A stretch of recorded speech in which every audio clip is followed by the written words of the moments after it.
to the Attention Harlot Podcast. It's so good to have you on my show. Hi, Jennifer. How are you? I'm good. I'm good. Thank you for meeting with me on Zoom. I actually looked up your IMDb and I didn't know how many things you've actually done.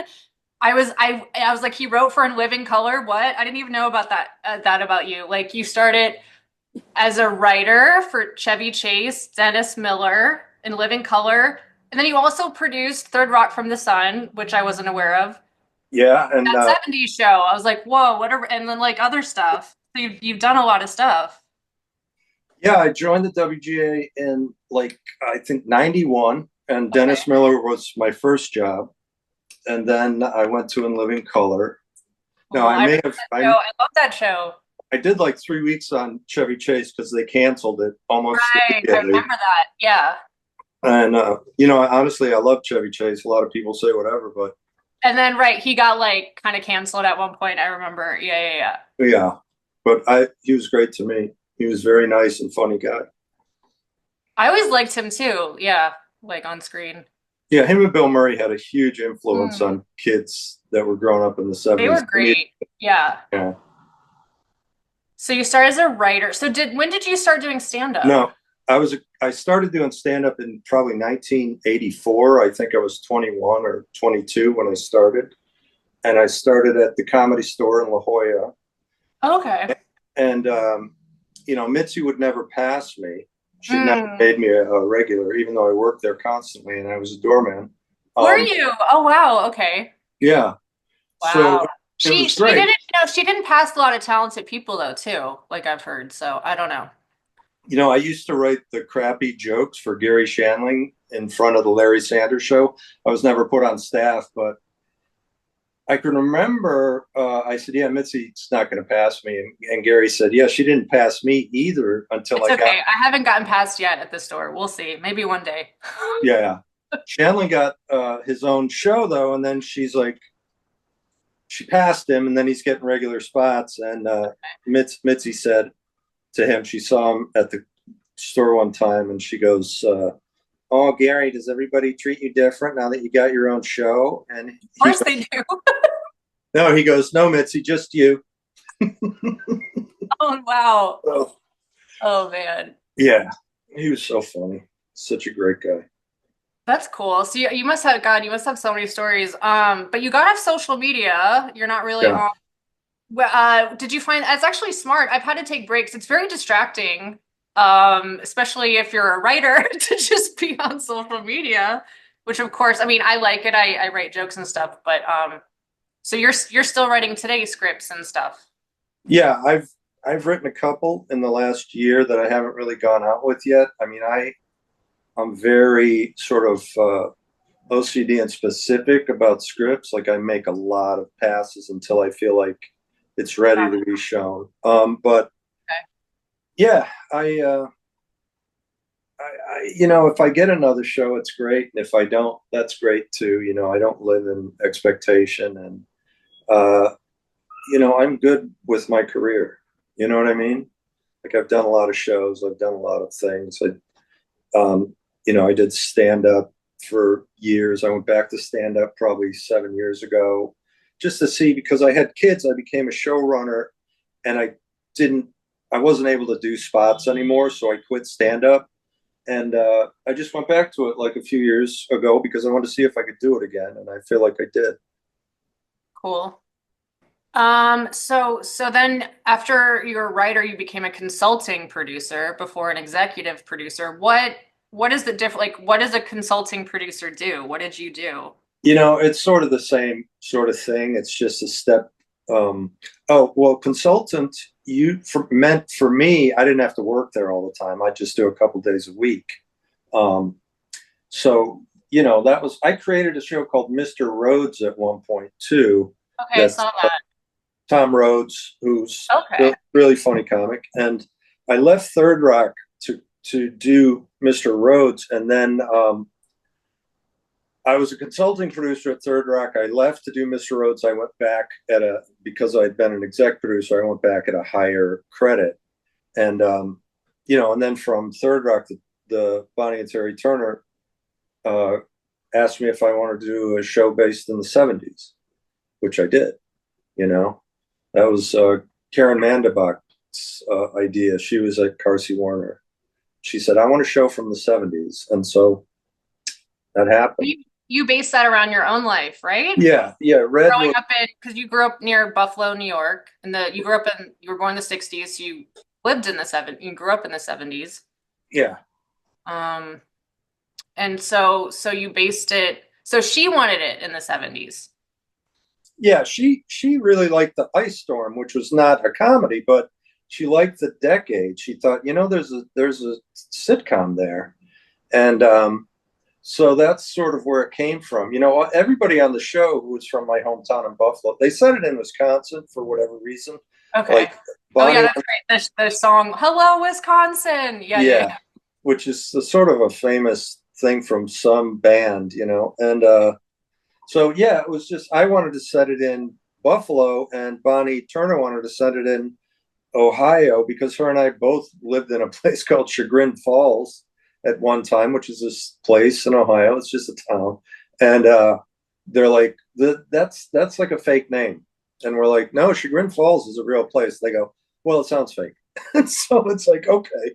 And so it just wound up in Wisconsin, which to me was very much like Buffalo. We'd go to Canada, same thing. I went to Canada all the time when I lived in Buffalo. And, we got some of the people from, what I thought was like the greatest sketch show was, Rick Moranis and all those guys from, oh God, what's the name of the show? It was huge. John Candy came off of it. Martin Short came off of it. And I think it was Lorne Michaels' show. Okay. And yeah. They all helped write. Oh, it was a great show. And so I wanted to get people from that show on 70s. Yeah. Tommy Chong was from Canada. Canadians, man, they're so funny. I have some Canadian comic I was looking to get booked at. I might do Canada end of this year. So and I loved the characters are great on the show. They had a lot of character, the characters, right? They stood out. And I love the scene where they would like smoke pot in a circle, although you never showed them smoking pot, but that was like the idea, right? Like the network wouldn't let me show people smoking weed.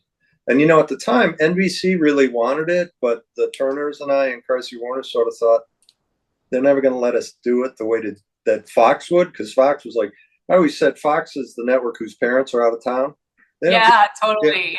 They just don't. You can do whatever you want, but Fox was like, you can't show kids smoking weed on TV, which now everybody does it. 20-something years later. So that was my scene. I actually wrote that scene. And I did that based on Quentin Tarantino's thing in Reservoir Dogs. Remember how he was on the outside of the table with Mr. Pink and Mr. Blue and Mr. And so what I thought, we put up the fourth wall and we put the camera in the middle. A guy named Bats was my camera guy on that thing. And he went from person to person. The camera was just on a very little stand. And that thing was sometimes 3-4 pages long. And what was really great about that is that they all had to learn their lines because I couldn't cut. I couldn't cut in that scene. It all had to be one take. Oh, right. Okay. Yeah. I remember watching that at one point when I was high on marijuana and being like, whoa, cool. Right. So I had a fan. He wants me to ask you, why didn't Fez have a last name? I'll tell you why. Because Fez, which, by the way, I'm sure a lot of people already know this, but when they saw his name, somebody saw his name on a school list, and he was a foreign exchange student. So they called him Fez, even though that wasn't his name. That was Fes, And the reason I never sort of gave him a last name, and the reason I never said where he was from, was because we could do so many bizarre world customs that he could just say, yes, I remember Christmas when we would sacrifice the chicken. And it's like, it's just made up stupid shit. Yeah. And so I never gave him a last name, and I never said where he was from. Like the audience would always ask that question if I went out after the show. They would always go, where's Fez from? And I grew up in upstate New York and Western New York in a town called Fredonia, which is really funny because the Marx Brothers had that in a movie called The King of Fredonia, because I think they used to go through that town. And so they go, where's Fez from? And I'd say, Fez is from a town called place called Fezdonia, and it's like, I would never say where he was from. I would never give him a last name. And, he truly was the nicest guy on the show. Cool. Yeah, Fez is great. So how did you structure the writers' rooms? Like, did you assign certain tasks or like? Well, the writers' room, I probably had anywhere from 10 to 12 writers at any one time, because we did one year we did 26 episodes, which you'll never see. You'll never see that again. I mean, that was so many episodes. Mostly probably because we were Fox's only sitcom. And so they just bought so many of them. And, what happened in my room, and I only know sort of how I did it, was during summer, where we're getting ready to go back to the room, I would have all the writers write like 5 or 10 ideas, like 2-sentence ideas about something that happens, like, Kelso falls off the water tower. It was like, so everybody would turn them in, and then I would divide them along with them into an A, a B, and a C story. The A story being the main story, B story taking up a little bit more real estate than the C story. But the C story is usually like, it's a runner. It's like the example is Kelso learns how to play the bagpipes. It's like, okay, well, that's not a story. It's just a runner. And so I would take those along with the room, and we would divide them up into A's, B's, and C's on a board, on cards, because that's how I like to do it, because I like to read them. Index cards? Yeah, I used index cards. I would still use index cards, even though everything's Apple now. And so then we would all look at them, and I would go, which B seems bigger and which A seems compact, and we would pair them up. And okay, nobody, so like subplots creating a bigger plot, basically. Yeah. And no writer, none of us would be sort of, well, that's my story. That didn't happen. Everybody knew, you may get that guy's story, you may get her story. We're just going to put them together. And so once the A, B, and C story were decided upon, we as a room would go through, write a first act, write a second act, scene by scene, not the whole script. And then the writer would always go off and write a first draft on their own, Okay. and then it'd come back in the room. Everybody would take notes on it. We'd rewrite it. And then, that was it. Awesome. Very cool. Yeah. Were the parents based on your own parents, Kitty and no, Kitty was not like, he's always cussing. My mom was hard. Like, I don't even know if she knew it was a joke. I don't even know where she got it. But my mom, I said to my mom when I was like 10 or 11, because there was 4 kids in my family, and we ran the gamut of smart to dumb to whatever. And I said to my mom, I go, Mom, what if I have kids and they're ugly or stupid? That's what I always say. That's why I'm not having any. Yeah. Yeah. When she said to me, I said, yeah, what if they're ugly or stupid? And she goes, you do what your father and I did. You just love them.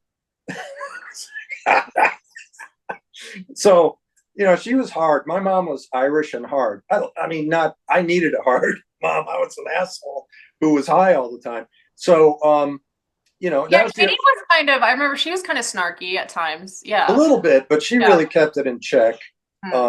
My favorite moment with Kitty, which sort of, to me, I don't know why, I think it explained everything about her. Like, she was always in the middle of Eric and Red. And Eric and Red were having a fight that was very tense as they're going at it. And she's standing in between them, and that she laughs really like at an inappropriate time. And they both look at her, and she goes, I'm just so nervous, And to me, that was her, and she would put her foot down every now and then. But, the big thing, I wanted those parents to like each other and for the father to be a man. You always see all these sitcoms at the time that were like, the father was a man child and the mother was stern. There was a lot of dumb fathers like on shows too, Yeah, right? and he was not, he was based on my dad. My dad was in Korea and my dad was in the Pacific in World War II. So my dad was tough, and Red was a lot. My dad was a lot like Red. Okay, so they said I think they were based off your parents. That sounds like Yeah. Very cool. So how is it working with like the network execs? Were they tough on it? Were they cool? Did they have a lot of notes or like? Well, it was weird in the beginning. And how did you pitch it to them too? I want to talk about that as well. Well, it wasn't complicated to pitch. It was, I can remember saying, we came up with a thing where we go, look, it's Friends and bell bottoms, and it's truly kind of lines up like Friends or Happy Days or Charlie Brown. I mean, or Archie, there's a very sort of specific group of friends. All those friends were real. Kelso was absolutely my best friend. Oh, wow. Very cool. Okay. Yeah. And, Hyde was a guy who was like a conspiracy guy who was my friend, who was a drummer. Yeah, I remember that. I forgot about that character. Yeah. Yeah, he moved to Colorado and became a trumper, which makes total sense. Interesting. Wow. Okay. A Q guy who ran down the rabbit holes, and they all know who they are. Though my friends, when I go back home, I'll go back to New York. I'll go back to Western New York like 2 months out of the year in summer. All my friends know who they were and who the other people were, and it's kind of cool that they like it. They like that I put them. So it's easy pitching it and working with the network execs on the show, it sounds like. Sometimes it was. I had a network exec named Lance at Fox, and Lance was really smart. And but what had happened in the beginning was, because my show was the only sitcom, you can't give Matt Groening or Chris Carter notes on X-Files or Simpsons. One's a cartoon, and Chris Carter's like, no, it's a very specific thing that he did. And so a lot of the new people that they would bring in to give notes, they were too young. They didn't have the experience of Lance. And my note session, it was interesting. My note session after the run through, and all my writers were there. A lot of showrunners don't do that. They just want to sit there by themselves and hear the notes. I needed my writers to be there so I didn't have to explain or relate. Yeah, that's actually smart. It's kind of like a buffer almost. Yeah. I don't mean explain, because my writers were brilliant. I mean relate. It's like telephone. Well, here's what they said. If they heard it and three of us go, no, this is what it was, it's better. So in the beginning, there were so many newbies giving me notes, and they gave so many notes. And I said to Lance, I go, Lance, I said, it takes so long, and I should be back in the room to hear everybody's take. I said, could you do me a favor and just gather your group together and pick like 3 or 4 notes that you really want me to do? And you know what? You set boundaries, but you had to set boundaries. Yeah. Yeah. And so, that's exactly what he did. And it really worked out. I mean, their notes, I was like, yeah, okay. I can do that. I got it. Nice. Very cool. I love that. And then you, I guess they always like the old concepts mixed with like something that's worked previously, right? So kind of new, like, I've heard. Well, it's my thing. My joke about that is, it's when you go into pitch, it's thing that made money meets thing that made money. That's all I want to do. You don't go in and go, it's Rumpelstiltskin meets Barton Fink. It's like they check out. They're like, no, no, and they should. And then now you're doing that. There was like the 80s show. Were you involved with that? I had nothing to do with that 90s show, and I was actually very much against it. And I was against that 80s show, which I didn't want to do. That the network sort of said, well, look, you have a deal. You have to do a show to be a companion with that show. The reason I did that 80s show is because they were pushing really hard for me to do like Laverne and Shirley with Donna and Jackie, and it was so hard to find Laura Prepon and Mila Kunis. They were rare to me, and I thought, well, that's a huge part of my show, so I can't do that. I wouldn't do that. And so then they said, well, you need a companion show that's comedy. with your show. So, you know, I wrote the pilot, but I never worked on it, and it was what it was. I just, that was an obligation. I did it. And then with 90's, I really didn't want them to do it, and they knew I didn't want them to do it. And so they basically waited until Fox and my our rights ran out, and so they did it without me. And you know, I loved everybody doing it and everybody who was on it. Kurtwood and Deborah Joe, I love all of them. You know, but it was I just felt like you're never going to catch lightning in a never going to make what you made before. No, never going to happen. Yeah, I get that. And then you worked on some show called Elite Force, which sounds very similar to the show The Boys. Have you ever had someone like steal your ideas? Well, you know, every idea is floating in the ether. I think we all have this consciousness and that's why you see like 3-4 of the same sort of ideas come out at the same time. And, you know, I used to get really bent out of shape about that and blame people and everything. But, you know, did someone like blatantly steal something of yours? Like, you know what I mean? Like, not, you know, like word for word. You know, yeah. I can remember either Louis Anderson or Jerry Seinfeld. Somebody said, if somebody does one of your bits, you write another one, because it's so much easier to write another one than to get bent. I've learned that since. It's like, I think it'll eventually come out. If people steal, it's like eventually if you get big enough, they're like, they put 2 and 2, you know what I mean? With the internet, they're like, wait a minute. But I don't know. I had 2 friends of mine, and I had hired them on Mr. Rhodes, and I had to like threaten to quit to get them because I didn't like the staff, and I really wanted these guys because I'd read their stuff.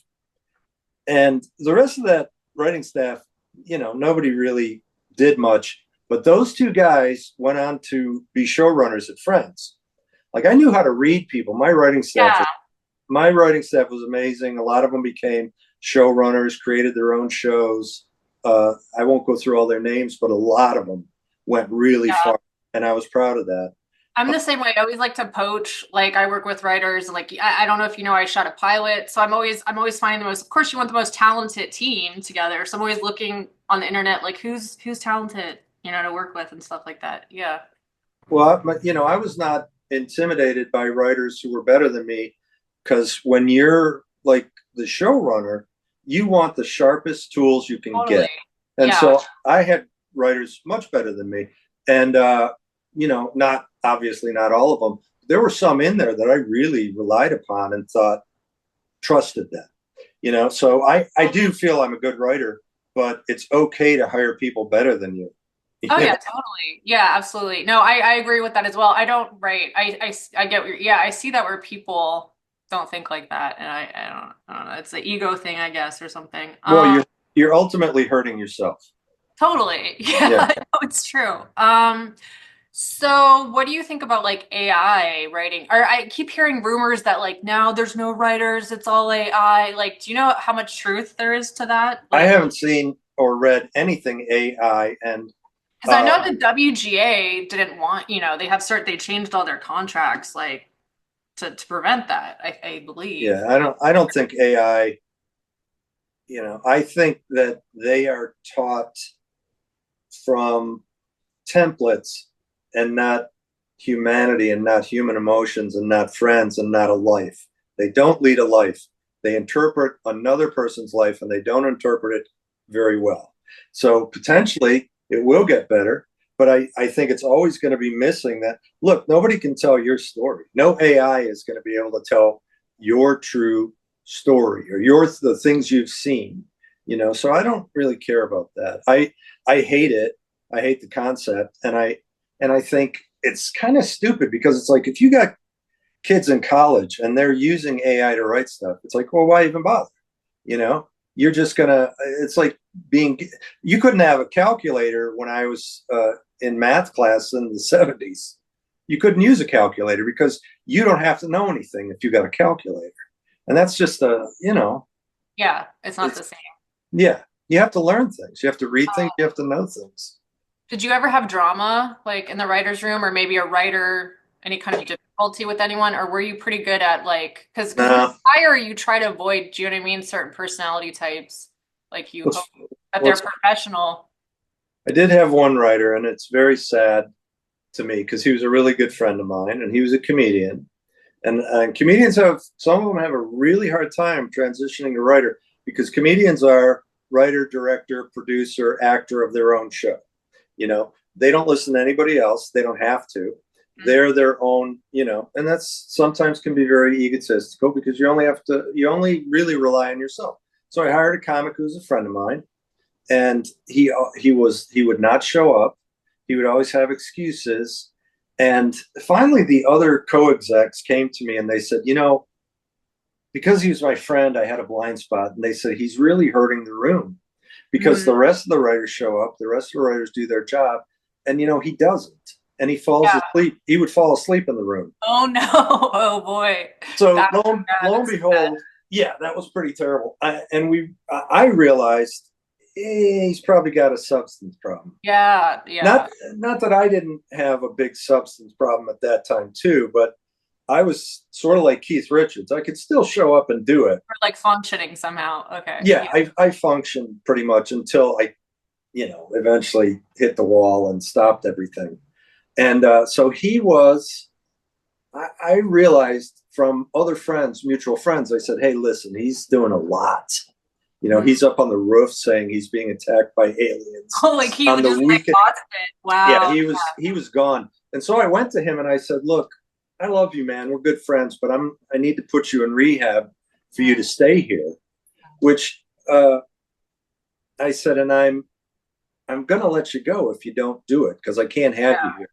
And no, I had someone like that, and they showed up really late. So I had a similar. I'm like, you know, you're showing up really late. Like this isn't cool. You know, especially if I'm paying you. Like this is no. Well, I was a showrunner too. I wanted to leave for dinner. You know, and that's like absurd. And you know, they actually would make fun of me. They got me these gift pencils, a big box of pencils that said that 70's show. Speed over quality since 1998. It's like, okay, I want to go home. You know, it's the Dracula thing where you get to a certain point of the night. It's like, when the sun hits it, it's going to burn up. So let's just do it and try again tomorrow. So this writer, I said, you know, you got to go to rehab or I got to let you go. And he wouldn't do it. And so I let him go. And then he sued me for he sued me for like $1 million. This is a terrible story. I'm just going to tell you, it's a terrible story. What happened? It is terrible. He sued me, and I think he sued Tom Werner and I. And I had to go give a deposition, and he kept saying, I want to be there. I'm going to be there when you give your deposition in case you lie. And I'm like, oh, I'm not going to lie. And so I go in to give the deposition, and I said to his attorney, I go, where's my friend? Where's my writer? He goes, he doesn't have to be here for this.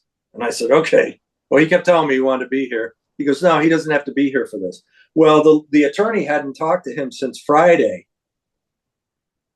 because he had OD'd and died in his apartment.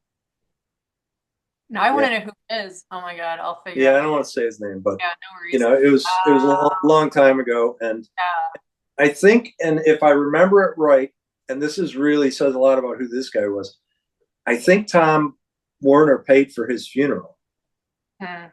So he wouldn't have won that case anyways. Yeah, no, it doesn't sound like it at all. Yeah, no. Yeah. I like to hire a lot of producers or that have produced because they're so much cooler on set and stuff. Yeah. Because they get it. They've done it. So they, you know. All right. So what are you working on now? What are some new things? You got a movie? What are you doing? Wait, I do want to tell you one thing about sure. I always hired almost without exception, I would hire my writer's assistants because they want to be writers. They're not there to type bullshit. And so I would fold them into the show because I didn't they'd already seen a year or two, so they knew the show inside and out. You wanted people that were hustlers, basically. Yeah. Two of my writer's assistants created another show for Disney. Another writer's assistant became like really high up in Only Murders in the Building. I mean, there's a lot of them that were writer's assistants that became very, very big deals, very good writers. you got some new writers as well as some established writers. You mixed it Yeah, up. because That's a good idea. I've heard that's a good mix. Yeah, you want to fold them in, and you want new ideas. Sometimes writers been there a while, they're not as excited. Sure. So, they know how to do it, but they're not as excited as newbies. That makes sense. Cool. So what are you working on now? I have a script. I need to get off social media and go to coffee shop and hours edit. That's what I'm gonna do. That's why I'm in my office now. I have an office on Wilshire that's in a building from the 20s that is I love it. And what am I working on? I wrote sort of, it's Larry Sanders at a kid show, which sounds like you'd have to really, I wrote another kind of blue collar comedy about, two brothers that own a business, and the one brother's really competent, the other brother's a complete fuck up. And that's a family show. That's a sitcom. I haven't written a sitcom in years. You can say it's like what's that chef show or what The Bear? You can be like, it's like The Bear. That sounds similar to The Bear, but I'm sure it's different. But yeah, it's sort of like Wings. I don't know if you remember that show. Wings. Wings was about two brothers that ran a little airport. Oh, okay. I don't remember that one. Okay. Yeah, and this is Johnny Osborne is a guy who's in the program, who's one of my best friends, and it's really very much, he would talk to me about his dad all the time, and his dad reminded me of like a more, what do you call it? He was like Red, but he was very sort of cagey. Like he would rope-a-dope you into admitting you did something really stupid, but he was real calm when he did it. Like he's like said to his kid, "Did you smoke in the car?" And the kid's like, "No." And then he'd go out to the car and he'd show him, he'd go, "You see in the back window here where all these ashes are? Well, that kind of happens when you smoke in a car. So did you smoke in the car?" And he's like, "No, I didn't smoke in the car." And he'd go, "All right." It was like New York. You're from New York. Yeah, I'm from DC. Yeah, those characters from New York. Well, he knew he was lying, and he didn't call him on it. Whereas Red would always come at you full steam ahead, So this dad is a little different, and it's like I really love the characters. Almost, all my shows are character based. Like the best shows are character based. Like Parks. I learned that early on too. I have a writer showrunner friend, you might know him, but I met when I first moved to LA, and that's what he told me. And I met with him, and he taught me a lot. So I guess I've always been like an aspiring showrunner and didn't know it. So yeah. But yeah, I also base on real life characters that I know because it's so much easier. And I'm actually working on like embellishing more because I write like everything but I feel like you can also make stuff up, right? So I had a drama that I loved, hour-long drama. And, I very much studied the format of Breaking Bad and Mad Men, the pilots, because I didn't even know. Great. Yeah, I met him. I met the Breaking Bad guy was so cool. Yeah. Who? Which one? Vince, the showrunner. Yeah, Vince. Yeah. Okay. Yeah, he was. What can you say about him? He's a genius. The most genius. I mean, he's so humble. They're so humble, Yeah. Yeah. So you studied Breaking Bad. What's weird is I may have met Vince Gilligan way back in the day because I think he was on X-Files, and Fox took us all on a party bus down to see the World Series in San Diego, and I think it was the Yankees and the Padres, and of course the Yankees won. But it was all these, like Gillian Anderson was there, Scott Wolf, who was on Party of Five, and amazingly Robert Altman was on that bus. From MASH and McCabe and Mrs. Miller and Shortcuts. He's one of the greatest kind of writer-directors ever. It was very bizarre to me. I played poker with Robert Altman for 3 hours there and 3 hours back, and it was just amazing, That's so cool. Yeah, that was very cool. Yeah, I love this industry, and it's so good to talk to you and learn more things. And yeah, so thank you for meeting with me, and good luck with future projects. And right. I'll see you soon. All right, thanks, Jennifer. Okay, all right, bye. Yeah, I see you now.